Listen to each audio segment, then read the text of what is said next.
పొద్దున్న టిఫిన్‌కని ఎళ్తే ఈ పెసర పునుకులు కనిపించాయంట. మా వారైతే తీసుకొచ్చారు. సో, కర్రీ ఎలాగ వండాలో చూసేద్దాం. కొద్దిగా చింతపండు నానబెట్టుకున్నాను. ఇంకా ఒక 2 ఉల్లిపాయలు కట్ చేసుకున్నాను. 4 పచ్చిమిర్చి, ఇంకా ఒక ఉల్లిపాయ, ఒక టమాటా పేస్ట్ కోసం ఉంచుకున్నాను. దాంతో పాటు అల్లం వెల్లుల్లిపాయ కూడా పేస్ట్ చేసేసుకోవాలి.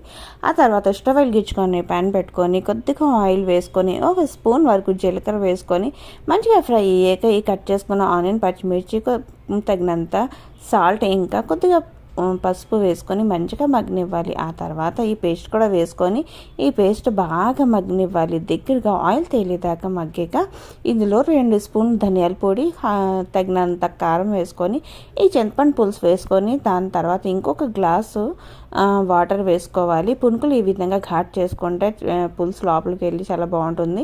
సాల్ట్ చెక్ చేసుకోండి. ఆ తర్వాత ఇందులో పునుకులు వేసుకొని మూత పెట్టుకుంటే పైనుంచి కొత్తిమీర వేసుకున్న టేస్టీ పునుకులు పులుసు రెడీ.